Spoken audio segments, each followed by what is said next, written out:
Great Lakes of North America. Together, they are America's busiest inland waterway, and they are vital for trade across North America. Some say their vast sizes resemble inland seas.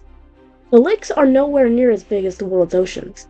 The lakes are big enough that over the centuries, autumn gales and many other factors have sunk over 6,000 shipwrecks since the 17th century, and would continue well into the 20th century and beyond, when the lakes would claim their largest and most famous ships, the Carl D. Bradley and the Edmund Fitzgerald.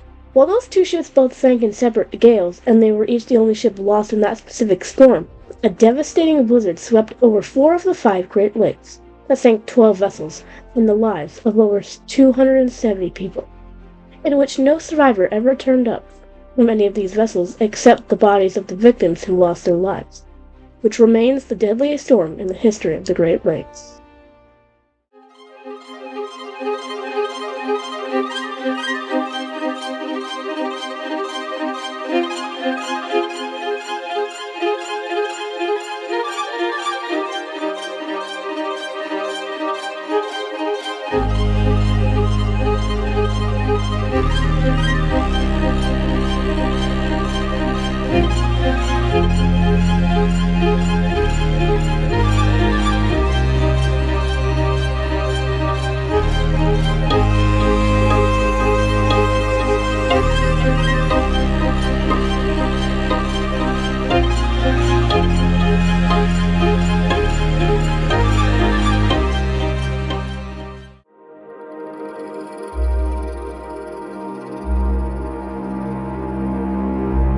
The Great Lakes are much different than the world's oceans.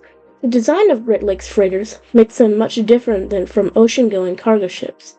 Most freighters had a superstructure divided between 2 islands, with the forward island containing the pilot house, which gave captains better visibility, and the second island over the engine room containing the boiler uptake and some of the crew spaces. The very first vessel to adopt this design was the R.J. Hackett, a 208-foot wooden-hulled freighter that was launched on November 16, 1869. This design would soon become the blueprint for both American and Canadian cargo vessels operating on the Great Lakes, even when their wooden hulls were replaced with steel hulls, and when the largest ones were over triple the size of the Hackett. Due to the size of these new freighters, the crews were confident that they could stand up to even the worst storms the lakes would bring. And 1913 was a mild year for the Great Lakes region, and during the first few days of November in some areas, the temperatures were in the low 70s. But crews on board these vessels were aware that a November gale was on its way. They simply hoped that the storm would come after their final runs, and the storm was coming, and it was closing fast.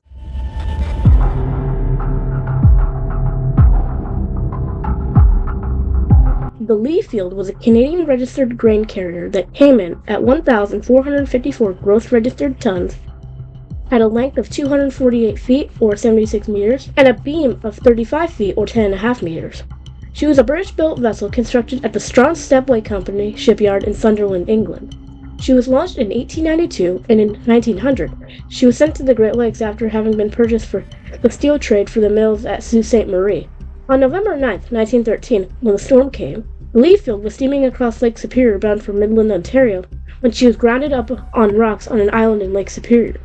Then, the monstrous waves pulled the ship back toward the open lake, and the ship was never seen again. None of the ship's 18 crew survived, and as of this video, the wreck of the Leafield remains undiscovered.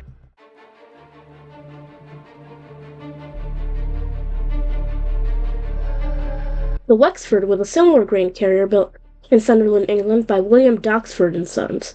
The vessel was launched on March 24, 1883, and later that year, the ship was completed and put into service. The Wexford came in at 2,077 gross registered tons and had a length of 250 feet or 76 meters, and had a beam of 40 feet or 12 meters, making her roughly the same size as the Leafield. On November 9, 1913, Wexford was steaming across Lake Huron with a cargo of 96,000 bushels of wheat when the ship simply vanished in the storm without a word. No one knows how many people were on board the vessel at the time, but some estimates say that between 17 to 24 people could have been lost with the ship. Her fate remained a mystery until 2000, when she was discovered sitting upright at the bottom of Lake Huron in 75 feet or 23 meters of water. On the 100th anniversary of the storm in 2013, a wreath was dropped on the wreck to commemorate her.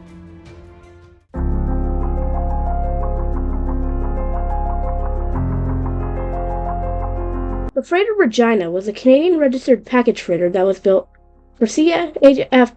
Plumer based in Montreal. Labeled hull number 419, she was constructed by the A. Macmillan & Sons shipyard in Dumbarton, Scotland. She was launched on September 4, 1907, and in October that year, the ship was put into service. She was similarly designed to similar Great Lakes freighters at the time, except it was smaller.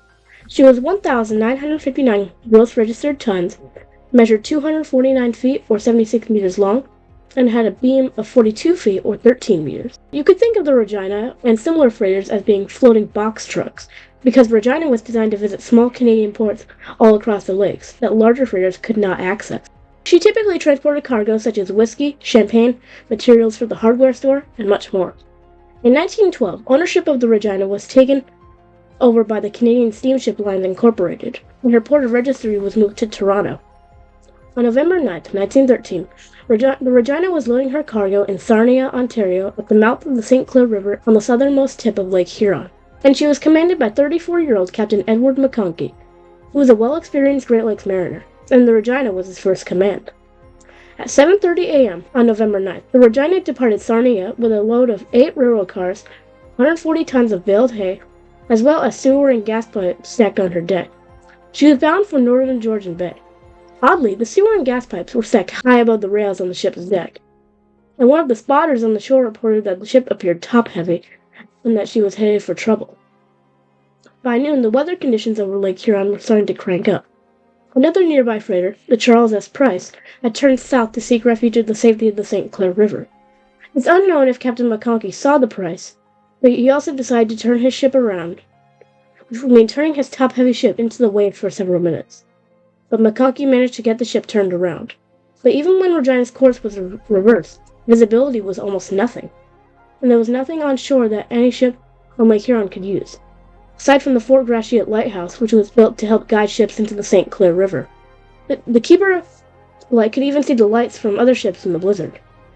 While the Regina was nearing closer and closer to the Michigan side of the lake, Captain McConkey felt a vibration from deep within his vessel. The ship had grazed the lake bed. Shortly after, Regina developed a severe list, and the ship began to flood rapidly. The Regina was Captain McConkey's first command, and he knows that he's going to lose it. He desperately tried to evacuate his crew, but the captain stayed on the bridge, and he sent out a fog whistle that was heard on shore. But the crew who did manage to get into a lifeboat never made it to shore alive. Soon, debris and bodies from other ships, including the Regina, washed ashore. The wreck was found in 1986, 3 miles offshore and about 80 feet of water. Since the wreck is laying upside down, the pilot house collapsed and the body of Captain McConkey washed ashore on the Michigan side of the lake in August of 1914. It was later sent to Ontario for burial. And McConkey's wife dried out the diary in his pocket. The last entry was a recording of the weather on November 7th.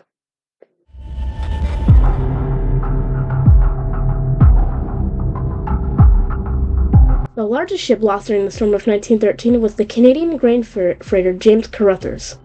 Constructed earlier that year by the Collingwood Shipbuilding Company in Collingwood, Ontario, the James Carruthers was launched on May 22, 1913. She came in at 7,862 gross registered tons and measured 550 feet or 170 meters long and had a 50-foot or 18-meter beam. On November 6, 1913, the Carruthers, under the command of Captain William H. Wright, left Fort William, Ontario with 375,000 bushels of wheat bound for Midland, Ontario on Georgian Bay. While she was steaming across Lake Superior bound for the Sioux, her course lined up with another freighter, the SS J.H. Sheetal, and the two ships were basically going to share courses with each other. The weather was good for the first day of the crossing, but on November 8th, before the Carruthers could even get to the Sioux locks, the storm started to blow over Lake Superior. Luckily, the Carruthers and the Sheetal made it to the Sioux, but the next day, on November 9th, as they were sailing down the St. Mary's River, a nearby vessel noticed that the ship was restocking on coal near Detroit, Michigan. After she was refueled, the Carruthers nosed out of the St. Mary's River into Lake Huron, where the storm was starting to intensify. The Sheetal was still taking the same course as the Carruthers and could see the lights of the ship in the blizzard. Captain Wright of the Carruthers changed course to sail around Great Duck Island to sail in the less vulnerable part of the storm. The Sheetal's crew could still see the lights of the Carruthers, but soon they vanished. There would never be another confirmed sighting of the ship ever again. As of this video, The wreck of the James Carruthers has never been discovered. It remains the largest ship lost during the Great Lakes Storm of 1913.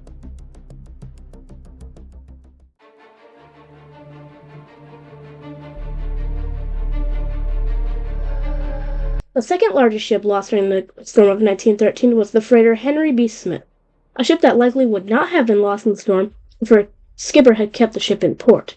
But due to a series of circumstances involving her captain and the company that owned the vessel, they did not stay in port. Labeled hull number 343, the Henry B. Smith was a large steel-hulled freighter constructed by the American Shipbuilding Company in Lorain, Ohio. The vessel was launched on May 2, 1906, and was completed on May 20th of that same month.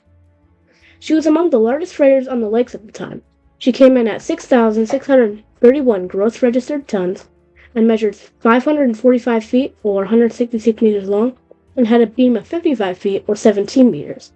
The vessel was owned by the Acme Transit Company based out of Cleveland. Since her launch, she was commanded by Captain James Owen, a skipper with over 30 years of experience on the lakes. But there was one drawback that with Captain Owen and the ship's owners would play in the ship's loss. A freighter that stays in port doesn't make any profit, and the ship's owners were adamant that they generate as much profit as possible. And they didn't really seem to care about the safety of their crews as well. They also encouraged their ship to deliver their cargo on time. Captain Owen did keep the Smith in port when a storm came, and the company had issued an ultimatum to Captain Owen that he and the ship would arrive in port on time or the 1913 season would be his last with the company. On November 6, 1913, Henry B. Smith arrived at Marquette, Michigan to take on her cargo of 10,000 tons of iron ore. While the company was adamant that Captain Owen delivered the Smith's cargo on time regardless of the circumstances, the weather had other plans for the Great Lakes.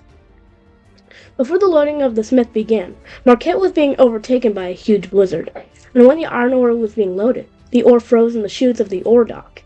There was only one way that it could be freed, by climbing down the chutes and hammering the ore with sledgehammers. Most of the workers at the ore docks were not present due to the fact that it was very dangerous to load cargo in weather conditions like this. But Captain Owen needed the ship to sail as soon as the storm began. Finally, at roughly 5 p.m. on November 9th, the Henry B. Smith cleared the docks at Marquette and sailed out into Lake Superior. Other ships who were nearby at the docks felt that it was too risky to leave port in those conditions. The captain of a nearby freighter named the Choctaw paused the unloading of his vessel and didn't continue until the storm began to clear. Multiple witnesses on nearby vessels could even see the ship's deckhands still securing her hatches as she left port. It wasn't a good idea to sail into the storm without the vessel being watertight. In the blizzard, some could see massive waves crashing over the bow of the Smith. Soon, Captain Owen realized that the storm was more than his vessel could handle, so he made an attempt to seek shelter at the safety of the Keweenaw Point Peninsula. This would be the final time anybody alive would see the ship for nearly a century. When the storm began to clear, ports all along the Great Lakes waited to see if any ships made it to port. Many never did. While the Henry B. Smith left port, she never arrived at the Sioux Lock. Some hoped that she was one of only of the dozen or so vessels that stranded, but it was later confirmed that she was lost. Over the next several months, debris and bodies from ships, including the Smith, washed ashore. Over the years, majority of the freighters lost during the storm of 1913 were located, with a few located within a year of the storm. But it almost seemed like the Smith would never be found, and she slowly disappeared into the history books.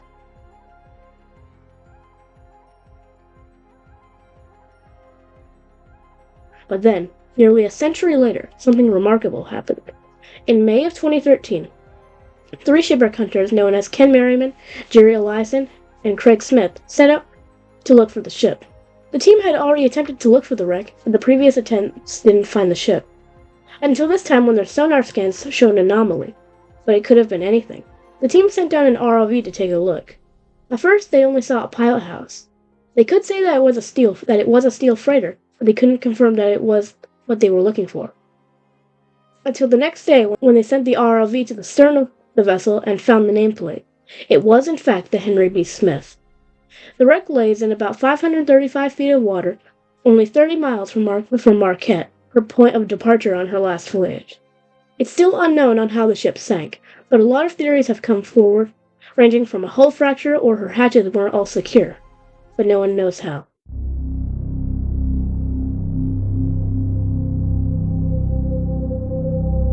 The Johnny McGean was a large steel hulled freighter owned by Hutchinson and Company. Labeled hull number 359, she was constructed in 1908 by the American Shipbuilding Company in Lorain, Ohio. She was launched on February 22, 1908, and was delivered to her owners on April 3rd, that same year. She came in at 5,100 gross registered tons and measured 452 feet, or 138 meters in length, and had a beam of 52 feet, or 16 meters. Not much is known about what happened to her on her final voyage, but we do know that she was sailing through Lake Huron when she was last seen at Tawas Point Lighthouse on November 9th, but her wreck was located in 1985.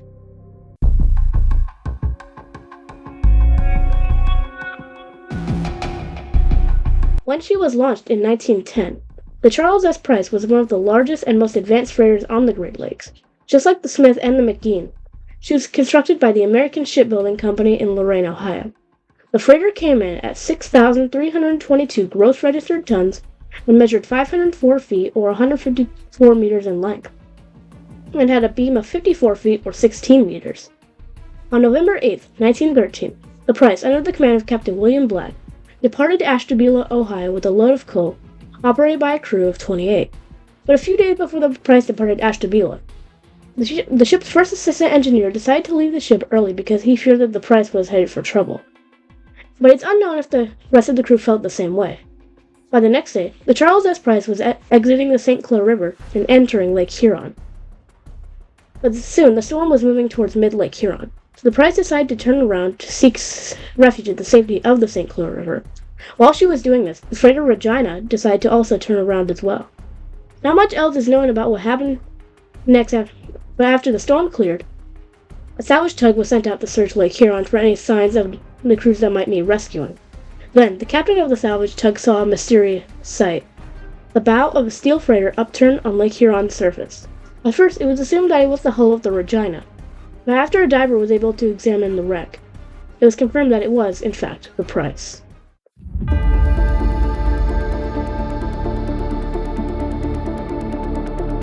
The bulk freighter Isaac M. Scott was a large steel-hulled freighter constructed by the American Shipbuilding Company in Lorain, Ohio. She was launched on June 12, 1909, and was completed in July of that same year. She measured 524 feet, or 160 meters long, and came in at 6,372 gross registered tons. She sailed her maiden voyage on July 12, 1909, but her maiden voyage was not off to a good start. The same day she departed on her maiden voyage on July 12, she was steaming through Lake Superior a few miles off Whitefish Point when, in a dense fog, she rammed and sank the freighter John B. Cowell. The Cowell sank in minutes after she was rammed by the Scott, and only 10 out of her 24 crew survived.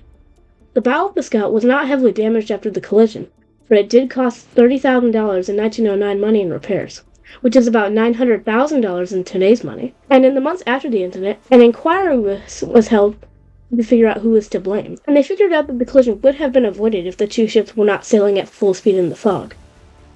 But the Scott would meet her own fate 4 years later. In the pre-dawn hours of November 9th, the Isaac M. Scott was loaded with over $22,000 in 1913 money of coal in Cleveland bound for Milwaukee. Captain MacArthur had been the ship's skipper since her maiden voyage back in 1909. The Scott was just one of several freighters sailing up the St. Clair River at the time bound for Lake Huron. Communication with the ship was heard for a short time after she left port, but after she passed Tawas Point, the ship had simply vanished in the brutal weather. Some of the bodies of the ship's crew washed ashore on the Ontario side of Lake Huron, but the wreck was not discovered until 1986.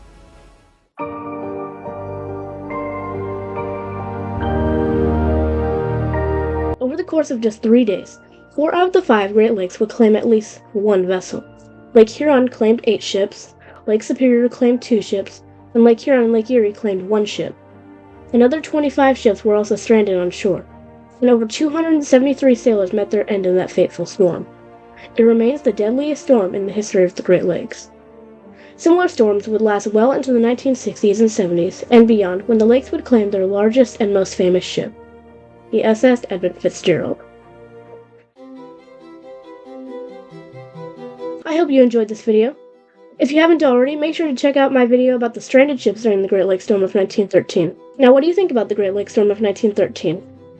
Let me know in the comment section down below. Anyways, thanks for watching, and I'll see you in the next one.